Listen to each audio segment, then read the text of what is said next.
we've just added a brand new webpage dedicated to showcasing new and unique products. Find this button at the top of our front page to see our work. Right now we're featuring the XCR, but look for this button to change in the future as new releases become available. So Bob, how you feeling today? A little under the weather, Tim. Sorry to hear that. You up for this interview? Absolutely. So tell us, starting off, what you do here for Airsoft GI. Well, basically, I show up and help you do some videos. Basically, I'm another person on the marketing team, just playing with the videos, edit quite a bit, come with some ideas. But you're not a normal employee, are you? No. What is your title? I am a contractor. So you are an Airsoft contractor? Yes! Oh, it's so awesome! How did you start playing? Well, you know, I played paintball for a long time because there's a fair amount of paintball in Kern County, and I basically saw an episode, or the magazine Action Pursuit Games, and they had some advertisements for airsoft guns, and I always wanted a fully automatic paintball gun, but airsoft just looks so much cooler. So I bought a Classic Army MP5 version 1, which was heavy as heck and not the most reliable, but it was my first gun. Showed it to all my friends, and they were like, "Oh, that's so cool. We're still not sure if we want to buy any." So I just loaded up and bought a KSC Glock 18C.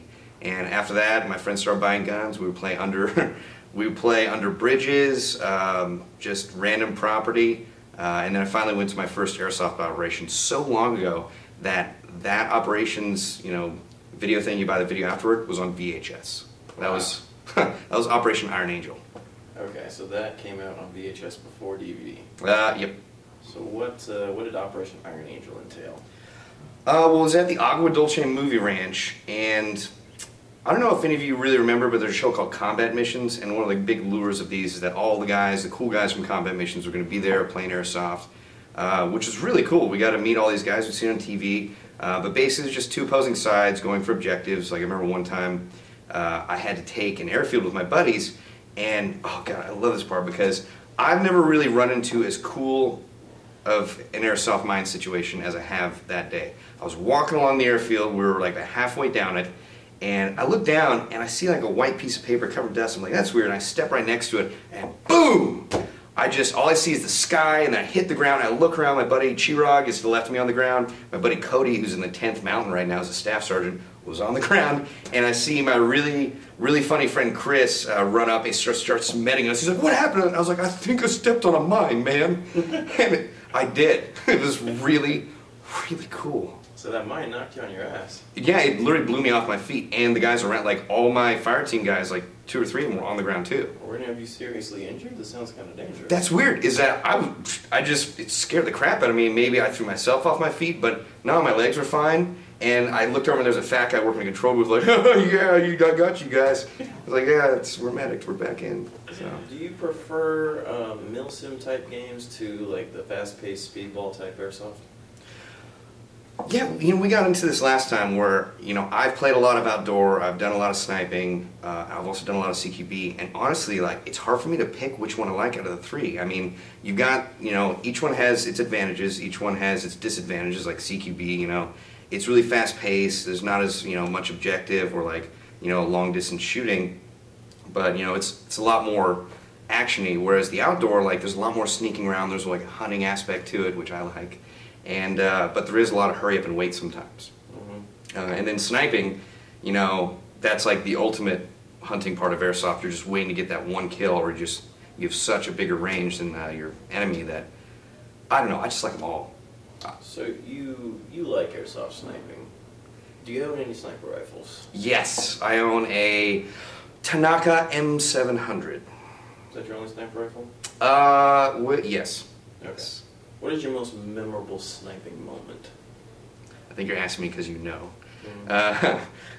It was the first time I built my own ghillie suit. I'd had a ghillie suit I bought pre-made before, and it was just really big, bulky, extremely hot, which I learned that all ghillie suits are hot after this one occurrence. Basically, I built one for myself. I got 2 sets of BDUs, shoot them on there, and I was crawling through Yosemite National Forest, and I had a buddy named Chirag who's further up the hill.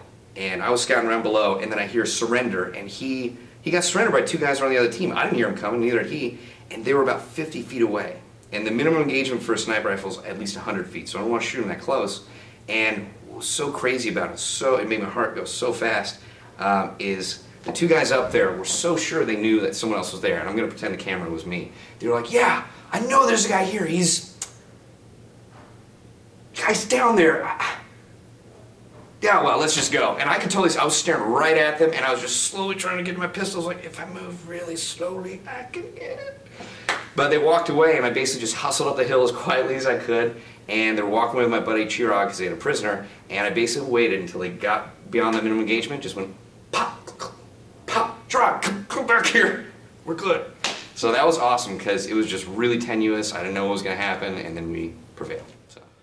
Well, honestly, a lot of airsoft for me is just the cool factor, like airsoft fashion, you know, tactic cool. So I could care less if I go out there and die, as long as I look really awesome when I do it. That's what matters to me. So this is par for the course. If I was looking awesome, I would get this. And honestly, I want to find out, like, do we sell this site? Mm-hmm. Oh, thank God, because this is probably the coolest looking ACOG I've ever seen. It's got what is that, a day glow thing on it? Well, for one, it's not really an ACOG, but I know where you're going. It looks very similar. Yeah. It's just kind of like a fiber optic front iron sight. Yeah, this thing just looks awesome on this. So. So what do you feel about the trademarks, though, that this gun has and yours doesn't?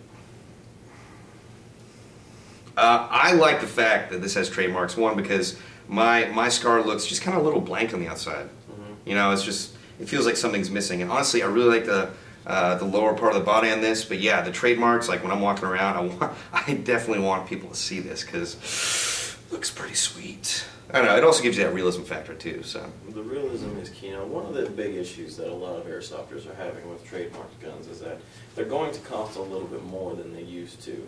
In your opinion, would you be willing to spend a little extra money for the authenticity? Well, yeah, because, I mean, the reason why they're charging a little bit more now is like that a lot of people in the airsoft industry are just making guns and not giving any copyrights or any money to the companies that actually made them. So, you know, I think it's really important that the companies that, you know, really made these or have well, just basically produced them, you know, get something out of it too, because it's their intellectual property.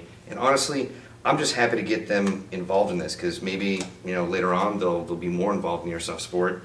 And yeah, honestly, it just really gives me a lot of extra authenticity. So I like that. So Bob, you're from Bakersfield. See?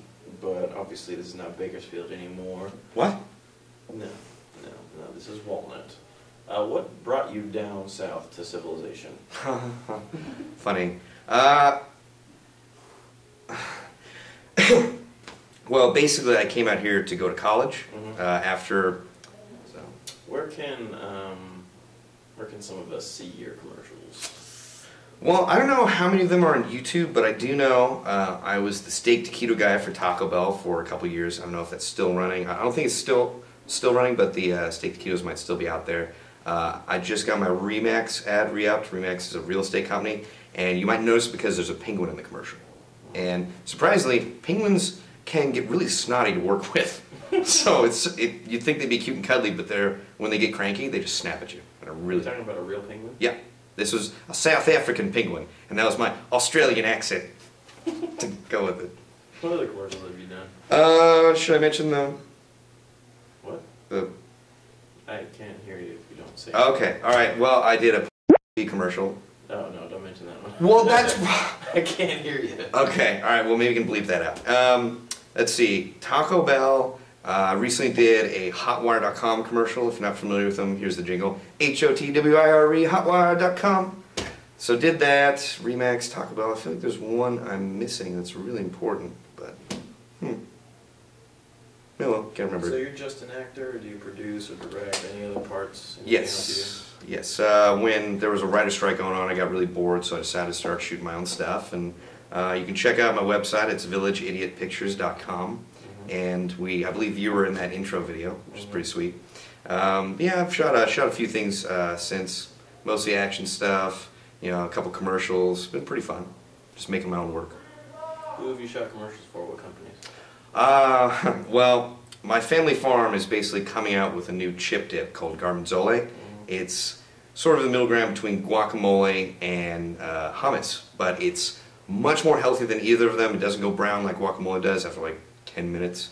And my dad wanted to do some radio ads. He also wanted to do some commercials, but we couldn't afford them. And I was like, hey, I could totally shoot for cheap and it'd be really easy. And I basically wrote out 5 different commercials and we shot them all. And they all work great. We're just waiting to put them on regional airways up north. So. What exactly do you do with a theater degree? Oh yeah. Okay, so it's really simple. There are a couple key things you can do with the theater degree. You can go buy a cup of coffee and try and get a discount. You will be rejected. You can say, instead of saying you have a theater degree, you can say I have a theater degree. Have an RE on the end, which is lame. Also, I don't know. When I was teaching at summer camp, I was teaching fencing as a sports clinic. I was teaching acting in the morning, just acting for kids. And I didn't realize this, but once I got a college degree, they paid me like $1,000 more. So that's the only advantage I've found of having a theater degree is it makes my easy job, I get paid more for my easy job. So. Oh, Bob, I need to know this. When did you discover that you could control your ears? Funny story, I was in a Chuck E. Cheese / Toys R Us parking lot, as I'm wont to be. And my aunt was like, hey Bob, can you do this? And move your ears. I was like, I don't think so. Oh my God, my ears move! But a friend of mine in high school suggested I do this, and I've always been doing it ever since. So just make sure you focus on the ears. Stealth mode. Attack mode. So just kind of do that at will. Sometimes when I'm shocked in situation, I'm like, whoa! And they just go back automatically. Sometimes I just don't think about it. So, and I think I can slowly fly. Is that you catch that? I think that was pretty sweet. I think so. Hold on, do it again. Okay.